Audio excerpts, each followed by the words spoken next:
10 harsh truths about starting a YouTube channel as an artist. These are all things that I wish someone would have told me when I was first getting started, because it would have made everything less frustrating, less confusing, and it would have helped me grow my channel a whole lot faster. And I do want to start with a huge disclaimer here before jumping into the challenges that YouTube brings. And this is the fact that I wholeheartedly believe that YouTube is the best platform that artists can get on. You get a chance to really connect with your audience through long form video, and they get more of a feel, actually see if they vibe with you or not, and see if they want to be part of your audience or your online community. And this just doesn't happen in short form content where you're just sharing something for 15 seconds, 30 seconds. And another reason why YouTube is so great is because every single video that you create, while yes, it is a big investment in time and energy, every single video is an investment that you're putting into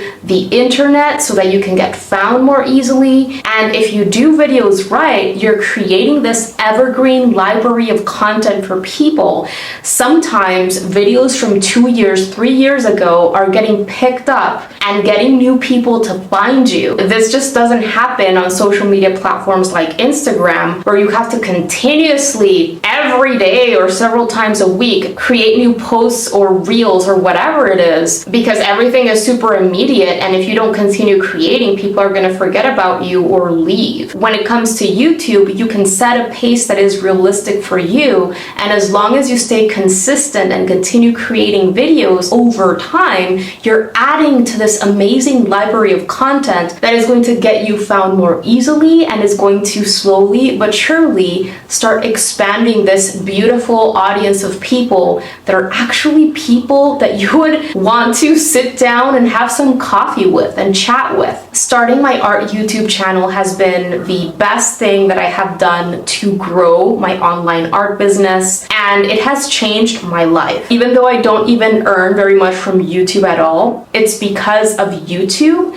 that I've been able to grow my name in the online space, and that I've been able to get people to join my membership on Patreon and sell my courses, and constantly have students applying for one-on-one classes with me. But with all this said, let's jump into the first harsh truth about starting an art YouTube channel that I wish I could go back to 2017 and tell myself. The first harsh truth is that it'll likely take a lot longer than you initially think. You need to think long term, and with long term, I mean 3 years, 5 years down the line, not 3 months or even a year. And this is especially the case if you don't have any followers anywhere online, and you don't have a team supporting you, and you have no prior experience filming and editing videos that people will actually get value from and want to continue watching. When I was first getting started in 2017, I had zero audience online, and I had to develop all of these skills and learn all of these things along the way, using the time and the resources that I had available for me as an art teacher working in a school environment with a full-time job, and having few resources in terms of cameras and lights and all this. Even just getting comfortable talking to the camera and allowing yourself to relax and be yourself on camera is something that takes some getting used to, and takes creating a lot of videos in order to see what works for you, for the people watching your videos, and refine along the way. The more videos you create, the more input you're going to have from people and yourself, and the more you're going to be able to improve what you're doing. Harsh truth number 2 about starting a YouTube channel as an artist is that hoping that AdSense is going to provide enough of a stable income for you to sustain yourself as a person and artist, seeing AdSense as a viable business model is very poor thinking. And the reason I say this is because AdSense fluctuates a whole lot. Unless you get extremely lucky, you likely won't be earning very much at all from AdSense alone. And I know that there are incredibly large art YouTube channels out there where probably a good portion of their income does come from AdSense, but it only takes doing a little bit of research into the products and services that they are making available aside from their YouTube channel to know that their YouTube income is just a small piece of the pie. Advertisers on YouTube don't pay the same across the board. Your AdSense earnings are going to be way higher if you are in a business related niche or talking about money or money related things. Advertisers who are promoting products or services in those types of niches are willing to pay a lot more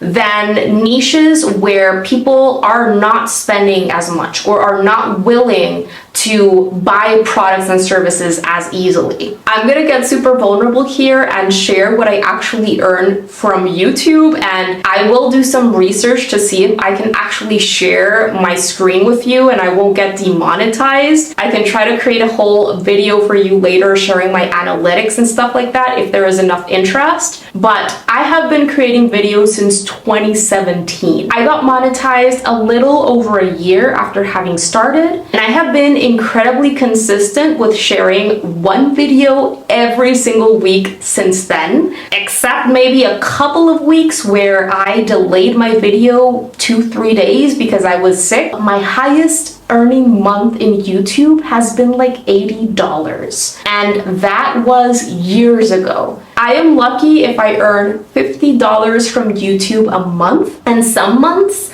I don't even get to that threshold where I'm able to get paid and I have to wait an extra month. Keep your day job as you're growing your YouTube channel, and make sure that since the beginning you have a specific goal with your channel, an objective, and a vision of an actual business model and why you're growing this audience and where you're thinking of sending them to. What products, what services are you going to be offering after you have built this audience? I would always recommend any artist who is looking to make a sustainable income through their work, whether it's online or offline, whether it's selling original art, selling prints, teaching art, whatever it is that you're planning on selling, don't rely on that income for the first 2-3 years unless you have built up a solid cushion of savings for yourself, because in reality, this takes a long time.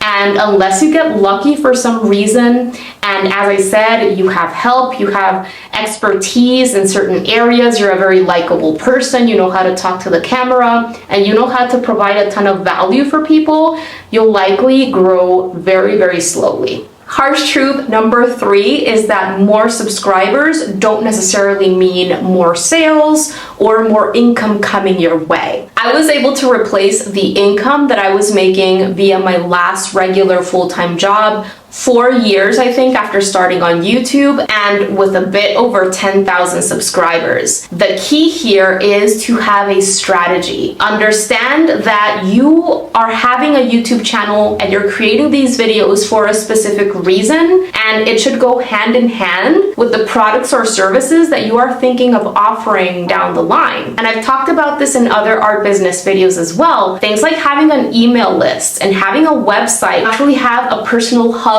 for yourself online that is completely controlled by yourself, where people can easily understand what it is that you're offering, where they can contact you very easily. That is incredibly important as well. And of course, the content that you're creating has to provide some sort of value for people, whether it's inspirational value, entertainment value, or educational value. Because the fact of the matter is that people are not going to follow you, they're not going to become part of your community if you're only thinking about yourself. You need to think about them, you need to give before you ask for something. And through sharing these valuable videos and these valuable blog posts, you are able to make it obvious for people that you have an expertise that you can help them out with. See YouTube as part of your business strategy. What will you be selling or offering outside of YouTube? And although subscriber count may be something that is helpful for artists who are looking to make a lot of money via affiliate links or promoting other companies' products and services in their videos. What is actually most important for the YouTube algorithm so that you can get your videos pushed out to more people is view duration, or how long people watch your videos for, and engagement in your videos. If you're getting value from today's video, I would love for you to subscribe and become part of this growing art community. I share new tips and tutorial videos every single week. Moving on to harsh truth number 4 about starting and growing an art YouTube channel. And this one is that you need to find a balance between your passions and what you really enjoy doing and what people want and need from you. Because as I mentioned before, you need to create videos that people are searching for, that people want to watch, and that they'll find valuable for one reason or another. You may be amazing at drawing or painting. You may have super high skills, and that may be enough to gain people's curiosity, attract their attention, and pull them in, but it's likely not going to be enough to keep them as part of your community over time. You need to, in some ways, share more about yourself so that people can actually connect with the person behind the art and gain more value from you aside from just viewing your beautiful art. If you're looking to make a sustainable income long-term via your art, whatever your products or services are, and even YouTube in itself, it means starting and building a business. And as a business owner, what you're trying to do is you're trying to provide value for people. And while art is a very different type of product from pretty much everything else that you see out there that is being sold, it is still a product that people need to be interested in, that people need to connect to or with, and that people need to find valuable enough to invest in or buy. I oftentimes like bringing up the Japanese concept of ikigai, which is something that I want to do a whole video on, but ikigai can pretty much create this compass for us that we can use as a foundation for our business. Ikigai is that combination of what you're passionate about, what you're good at, what the world needs, and what you can get paid for. So think about what ikigai can mean for you. Moving on to harsh truth number 5 about starting an art YouTube channel, and this one is, if you skip over doing your research, things are going to take way longer for you. I didn't do this when I was first starting my channel, and I really regret it. What I mean by research is you want to make time to watch and analyze and take notes on other artists' videos, especially videos that are being watched by lots of people or that are successful in one way or another. I would recommend looking for artists who are within your smaller niche. So say if you are an artist who does watercolor, look for watercolor artists who have, say, 10 to 20,000 subscribers. You definitely don't want to compare yourself and try to do things that people with 100,000 are doing, because that is way ahead of you. It's better to look for artists that are just a little bit ahead of you. I'm not saying take those videos and copy them. That's not what I'm saying at all. But I am saying take notes and notice what they are doing, because if those videos are being watched by lots of people, that means that that creator is doing something right. What do their thumbnails look like? What words do they include in their titles of their videos? What does their camera setup look like? What value are they providing in their videos for people? You can analyze these videos and take all those things and do them in your own way, in your own videos. And always think as well about your unique value proposition. This simply means something that you can add to this topic, or maybe explain things in a different way. What can you offer or say about this topic, or explain or add value in some way for people that these other creators haven't done? Also realize that YouTube is a search engine. People go to YouTube to learn how to do things, to get answers to their questions. They have a search field that they type these questions into, and then YouTube throws these videos at them and then they choose what to watch, or they get suggested videos based on the topics that they have already searched for. So if you're just getting started with 0 subscribers and you're not thinking of what people are actually looking for, and you're just creating videos for yourself, it's a lot less likely that your videos are actually going to get shown to people. Moving on to harsh truth number 6, and this one is that no matter how great you get at creating YouTube videos, you can't control the algorithm, and everything goes through cycles. Your amount of views, your engagement, your view time, all of these things are going to fluctuate. They're going to go up and down. You're going to have some videos that are total hits. You're going to have some videos that you thought were going to be amazing, but no one actually sees. You're going to have some periods where you do see a lot of growth, and then other periods where things stay more or less the same, and others where things go down. The best thing to do, in my opinion, is focus on what you can control and keep it doable, practical, and sustainable for you long term. The fact of the matter is that starting a YouTube channel, just like starting any business, requires going through tons of failures. And it is the people who push through the failures and see those failures as opportunities for growth that stay consistent over time enough to see that success that they are after. So much of this is just having the right mindset. Harsh truth number 7 is that you need to find a type of video that maybe isn't easy for you, but is doable for you at this current point in your life in order to stay consistent enough to see the growth that you desire. There are so many different types of videos that you can be creating as an artist, from day in the life vlogs to tips videos where you're talking to the camera like this, or tutorial videos where you're sharing your art and your process and your supplies, or unboxing videos. There are so many, and you can get more ideas through, again, doing your research like I was talking about before. You need to meet yourself where you're currently at in life. Do you have a full-time job? Do you have children? Do you have people you're taking care of? Are you going to school? Really have all of your current responsibilities in mind and the time that you have available, the resources that you have available, because you want to think of what is going to be easiest for you in this current point in time. Why? Because creating videos is hard. There's a lot that goes into every single video, and if you make things extra hard for yourself, thinking that you need to create high production videos with a whole bunch of different B-roll clips and all this kind of stuff and different camera angles, you're likely not going to want to do it because you don't have the time, the resources, the energy, etc. Something that I have been asked for time and time again in the last couple of years especially is artist vlogs. People want to see little snippets of what I do in my day-to-day life, what my days look like as a working artist. Believe me, I would love to.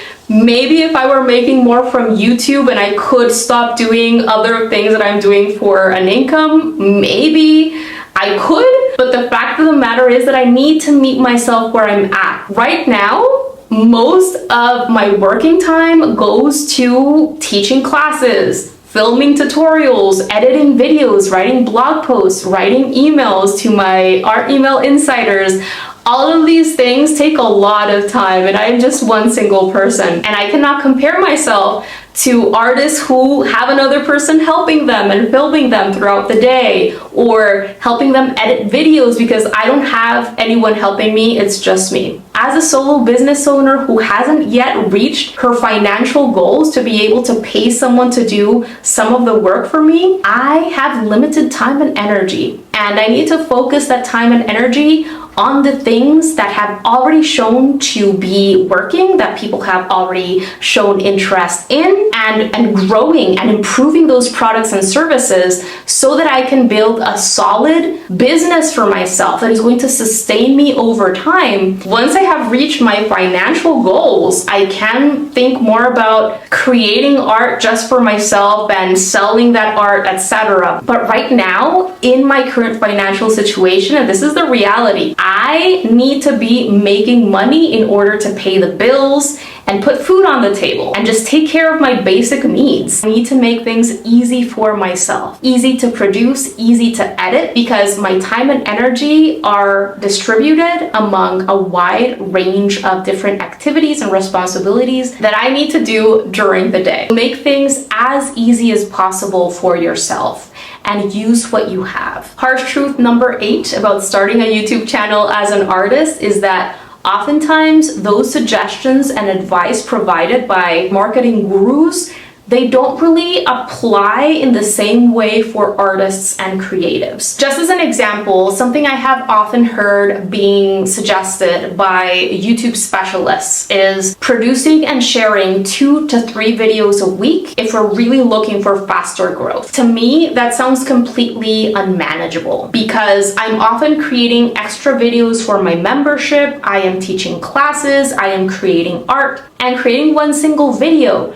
requires a lot of creative power and energy. And as artists and creatives, I think that most of our power and energy should go into actually creating the art. Plus, and this is just my opinion, filming art videos requires different types of equipment, and you want to make sure that your lighting is good enough for people to actually see what you're doing, that your camera is able to capture smaller details and stuff like that, which oftentimes when you're just creating a talking head video like this, like many other channels do, like motivational channels and channels where they are providing tips on Instagram and stuff, you're just seeing them talk to the camera like this. They don't have to worry about filming their art process and even just setting up your camera, whether it's a tripod versus an arm that you have installed on your desk that can hold up your camera, whatever the case may be, extra technicalities that we need to learn to do as artists. All of that adds extra pressure on top of the pressure of actually creating art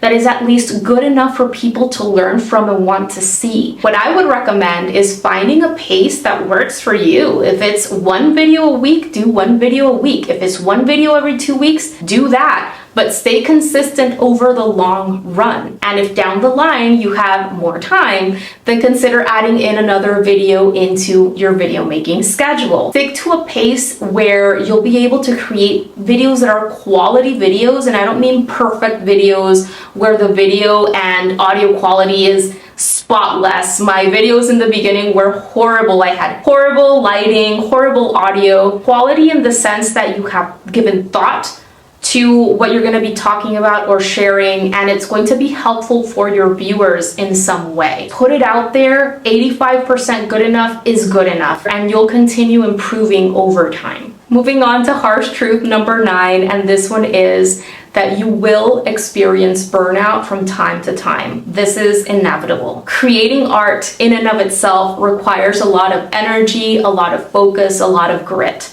If we add to that all of the tech that we need to learn about, the SEO, pushing ourselves to talk better when we're talking to the camera, all of these things create pressure, and we can only take so much pressure and overwhelm before burning ourselves out. Working at a pace that is doable for you is already going to help you avoid a lot of that burnout, but you should also start learning about strategies and tools that you can use to help you overcome burnout when you do experience it. At this point, I can already feel when it's starting to happen, and once I do, I take breaks. I take it easy for a while. It is essential to take breaks, and if that means taking a month off YouTube, then take a month off YouTube. But make sure that you're not taking this burnout as an excuse to give up. Taking breaks is not the same as giving up. Once you feel better and have created a strategy on how you're gonna make things easier for yourself,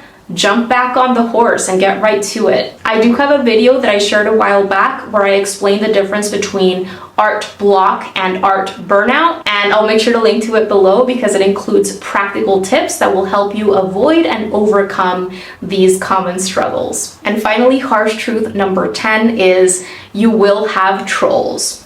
And I understand that this in and of itself is enough for lots of artists to avoid doing YouTube altogether. I know how scary it can be. To the day, whenever I'm going to be going into my YouTube backend and I'm going to be responding to comments, I still get nervous because I, in the back of my mind, think I'm gonna have a super negative comment with a lot of hate. Don't get me wrong, whenever it's feedback on my video or objective feedback on my art, I absolutely listen to that and I use it to improve what I can. But it's funny because 99% of the time when I do get hate comments, it has nothing to do with my video quality or my art or anything that I'm talking about in the video. It actually has to do with things that I can't or don't want to change at this point in my life. Things that have to do with my appearance, things that have to do with how I talk. I mean, I'm sorry, I don't live in an English-speaking country. I try to speak English as best as I can, but things like that, where it's about my accent or how I pronounce a certain word or something like that,